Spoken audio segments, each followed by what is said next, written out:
Take this in. I am alive, alert, awake, joyous, and enthusiastic about life. Yeah? I am alive, alert, awake, joyous, and enthusiastic about life. Amen. Amen. Thank you. That's right. Hallelujah.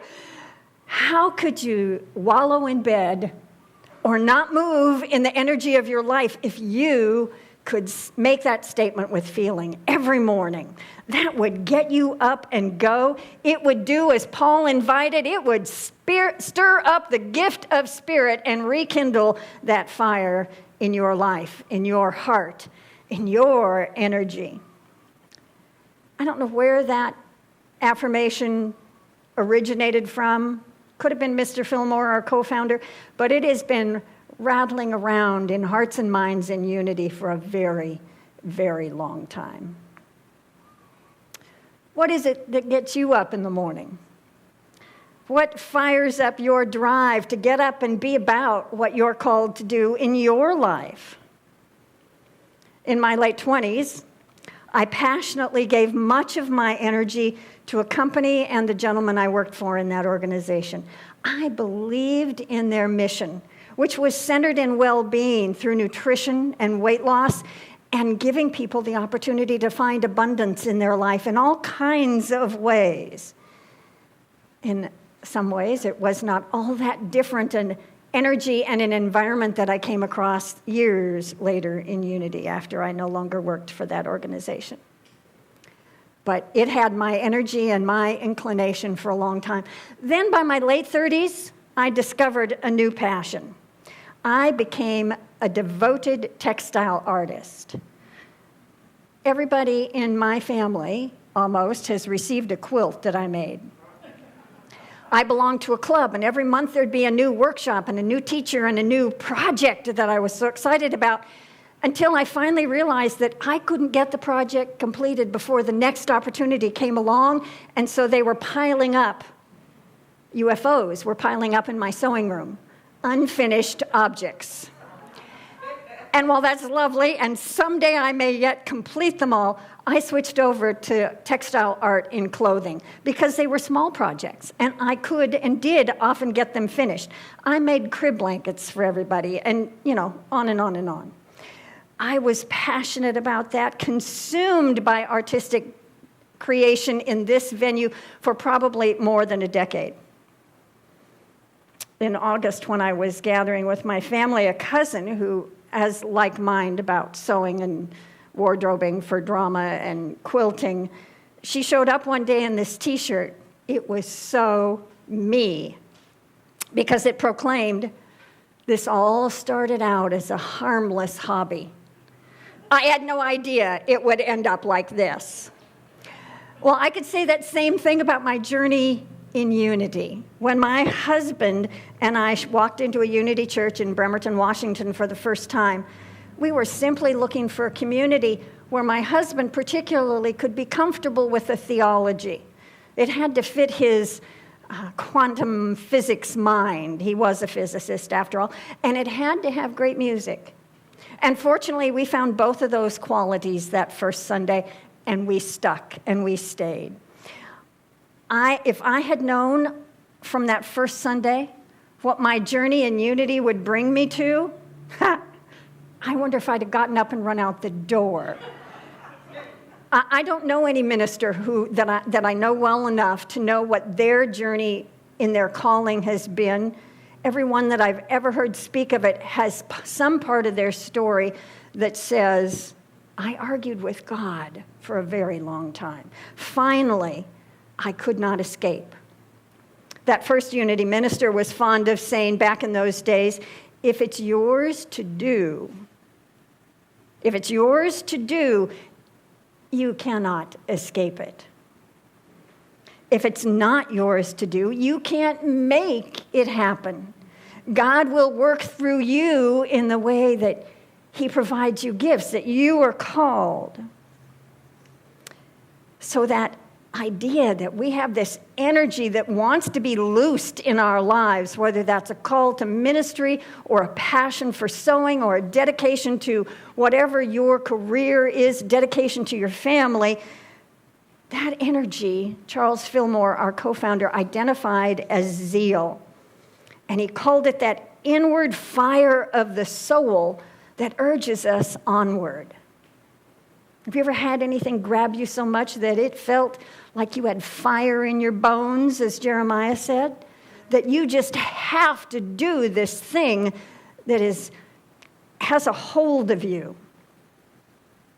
Charles and Myrtle Fillmore understood that, and they dedicated their lives to creating unity as a movement where we could all express whatever the calling of our heart is and follow the spiritual path at the same time.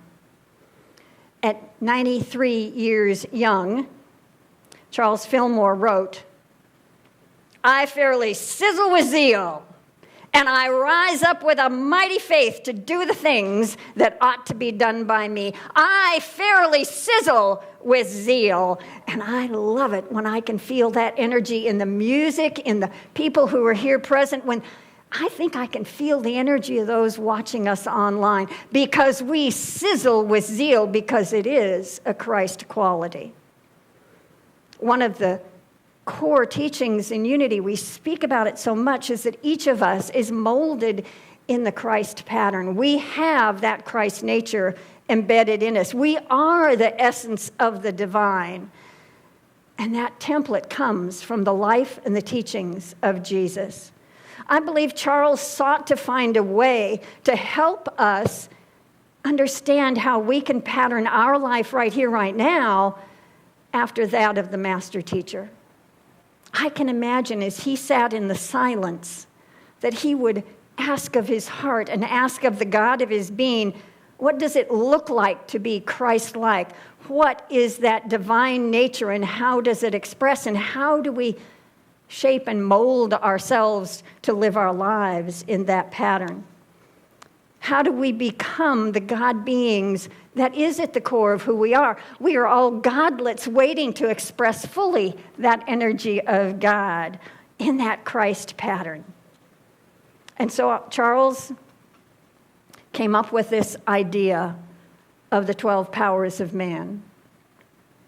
But first, imagine the audacity of that idea that God is in us, breathes and moves in this world as us.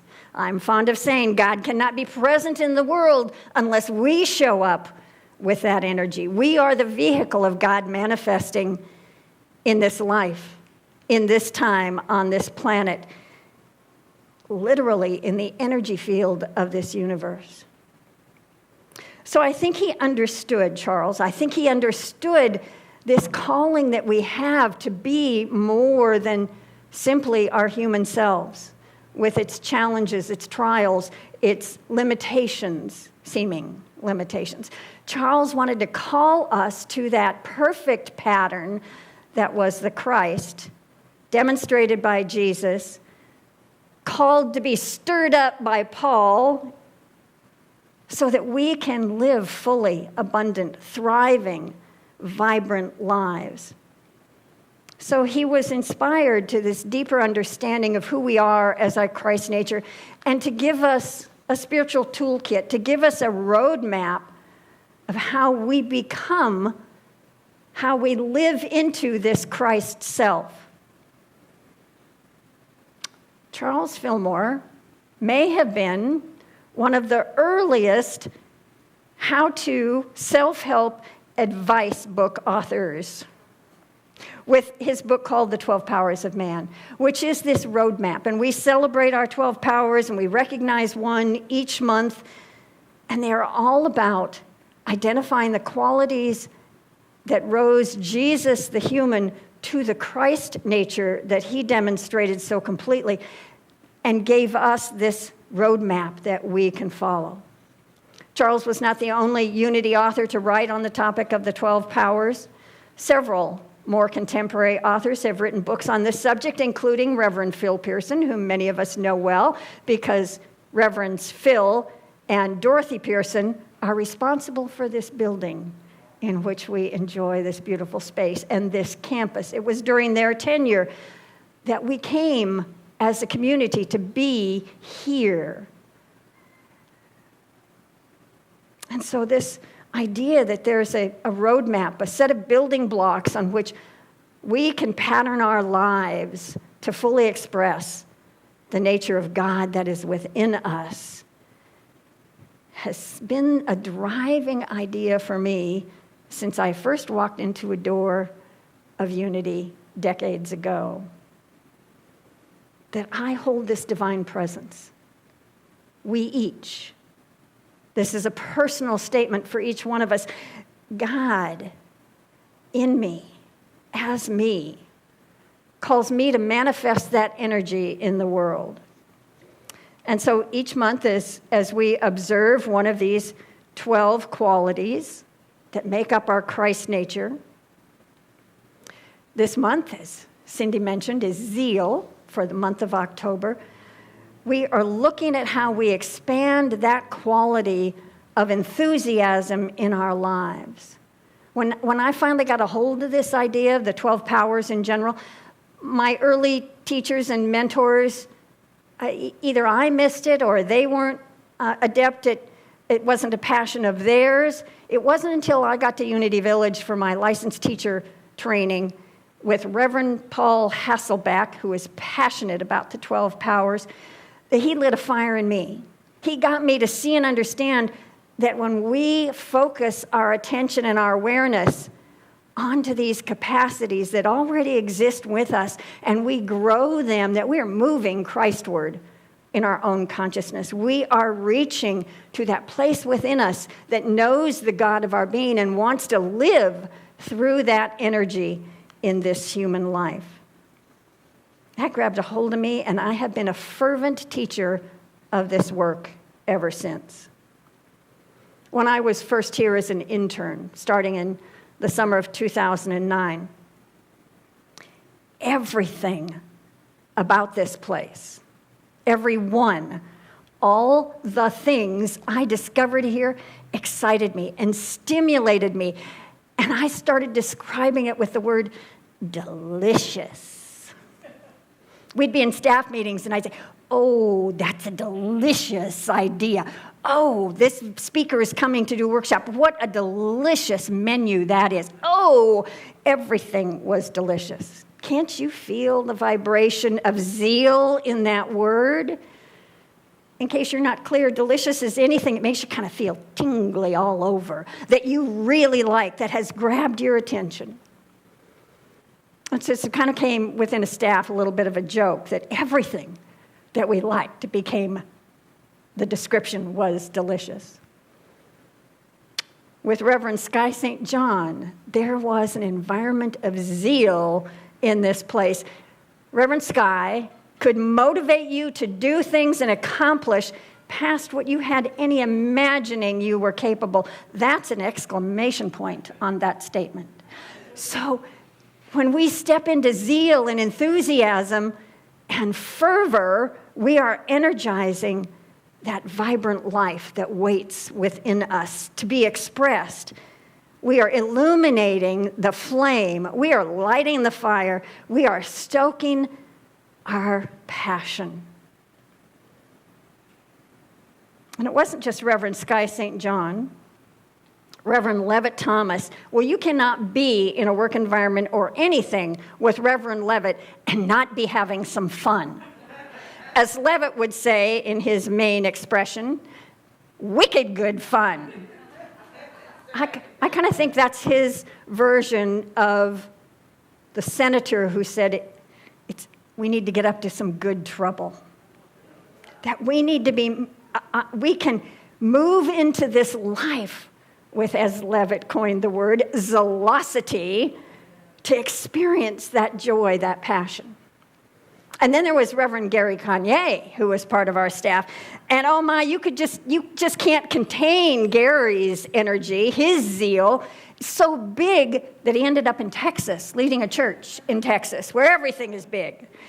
And Gary is welcomed and has a home to express that enthusiasm, usually wherever he goes.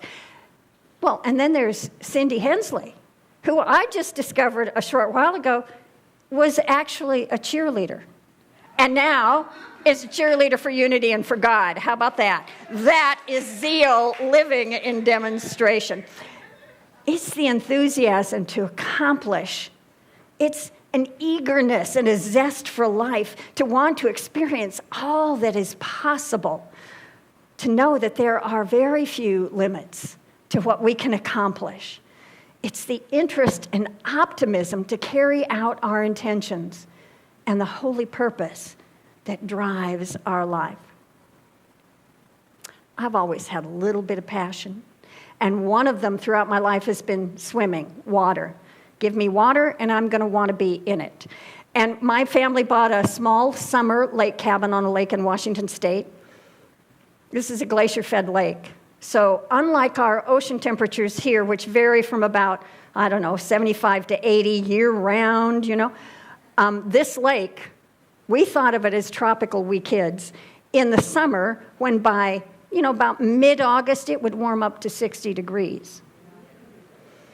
And the lake level went down every year because it feeds into a river that feeds an hydroelectric plant.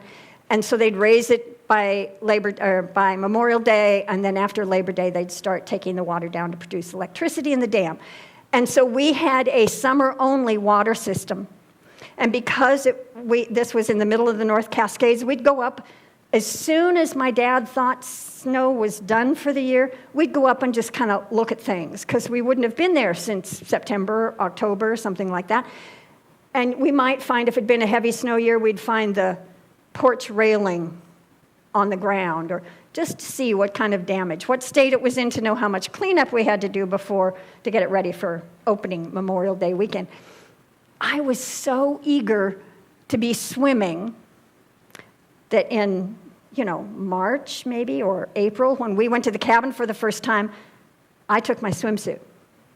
And just to say I had done it, I would get into my swimsuit and I would walk all the way down to the low level of the lake now and pretty much just fall in and get out, because I didn't know it, but I was doing my own polar bear swim when I was 12 years old.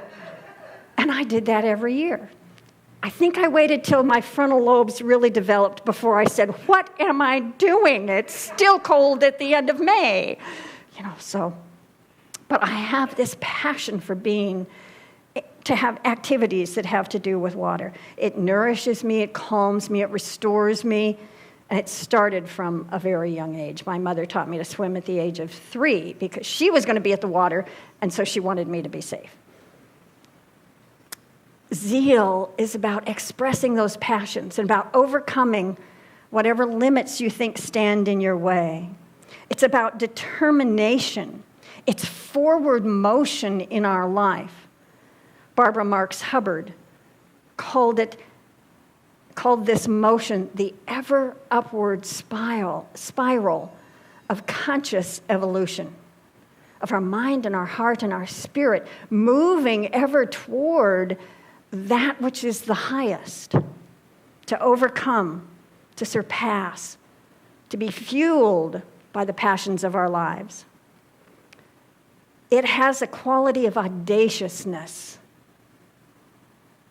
A demonstration of audacity is a young poet who delivers a soul-stirring reading at a presidential inauguration, and soon after, in the swirl of media, when she became a national phenomenon, declares that she herself will run for president the first year of her eligibility. That would be 2036. And if you haven't read anything by Amanda Gorman, you go find it online. Listen to the passion with which she shared that beautiful, inspiring poem last January. Audaciousness knows that it's about transforming life, not standing where you are, but moving forward. It knows that it's about inspiring and creating and supporting change. Zeal in us produces a sense of devotion. We are dedicated to these ideas that we have passion for. It's a wholehearted, single-minded focus on what matters to us, what calls us to our intentions and our goals.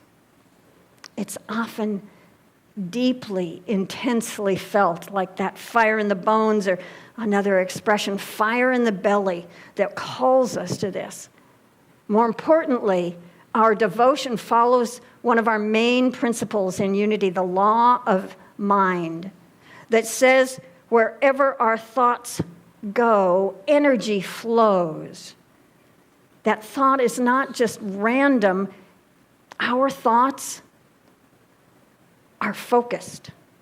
They amplify the energy of whatever it concerns, and it has the capacity to reproduce. In unity, we say it this way: thoughts held in mind produce after their kind. A nifty little rhyme to help us remember the power we have for thought wed to intense feeling. We are drawn to this power of zeal, of passion. We're motivated by it. Sometimes we want to step back. That's pretty intense, that sense of zeal coming at me from somebody else. But it can also be that quiet intensity that we hold within that says, I am determined.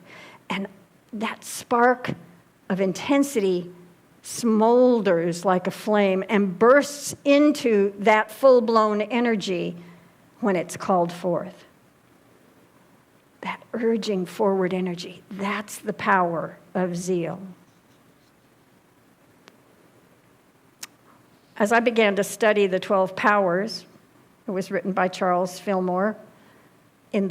This work was written in the late 1800s. It was published a little later than that. But he began this work and organized these ideas in the late 1800s. So I kind of had some challenge with the language.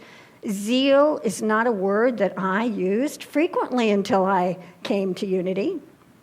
And in fact, the study of etymology, the origin and history of words, confirms this. You can look this up on Google, how words have been used throughout centuries, literally. And this word, zeal, hit its peak at about the late 1800s. Isn't that interesting? Just when Mr. Fillmore was beginning his work in Unity and writing all of these ideas. Now, we use a whole different vocabulary, and zeal, I'd guess zeal is about disappeared unless you are in Unity.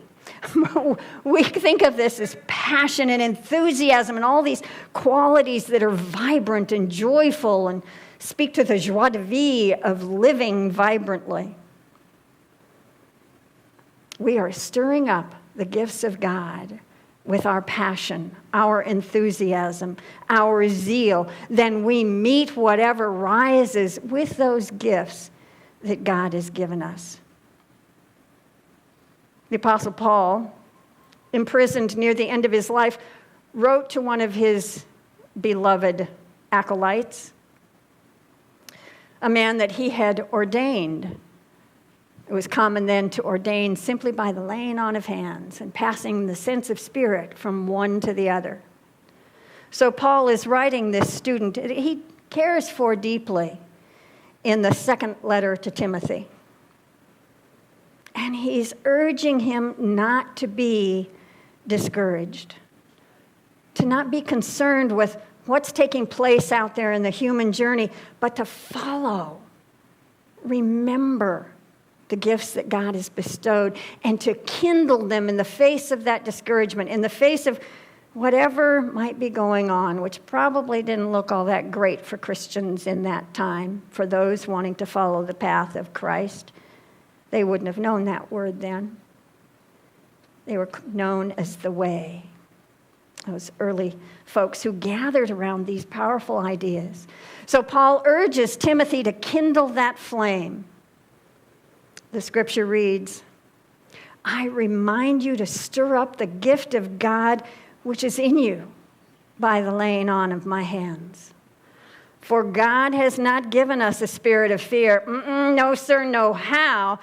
Not given us a spirit of fear, but a power of love and of a sound mind. We are equipped with that universal harmonizing energy of love, with the power to put that to use, and with the wisdom to guide us toward whatever intention or goal we are called to serve.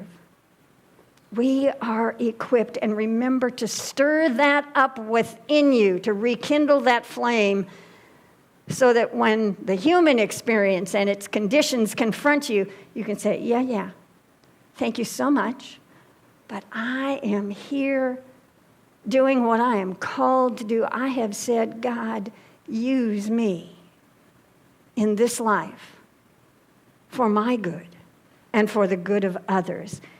Kindle that flame.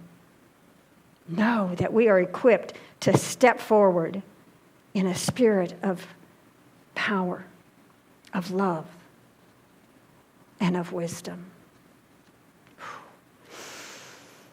I fairly sizzle with zeal. Breathe into that space with me. Let's center ourselves together and know that this divine capacity, this power of enthusiasm to move our lives, is alive in us. As you breathe into this energy, this space of willingness to demonstrate your passion, your enthusiasm, let's make it a personal I am this magnificent power of zeal. I live my life with enthusiasm, audacity, and devotion to the highest in me. I eagerly awaken each day, embracing the holy purpose of my life, the calling that leads me forward. And I greet this day and every day with the exuberance and the energy of God. As I prepare and center myself in the morning, I boldly think, I envision, and then I act. I act always in the direction of my intention to express the God of my being, to be in connection with those stirred up gifts, and to reach toward the Christ of my nature. I devote my energy to being a blessing, using my gifts and talents in service for good. I am the ever-flowing, always forward-moving vibration of infinite possibility. I am focused in the present moment, harnessing the divine power of zeal, enthusiasm.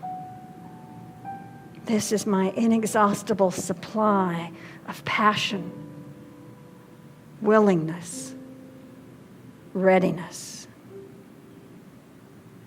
I am wholehearted and single-minded. I am inspired and focused. I am exhilarated by the energy of God within me and the sense of my sacred purpose. Each morning, throughout the day, I gratefully stir up the gifts that Spirit has placed in me, and I go forth. I go forth with a mighty faith to do what is mine to do. I go forth with a mighty faith to do what is mine to do. I affirm this sacred presence within, and I gladly meet the God of my being right here, right now, in these moments of silence.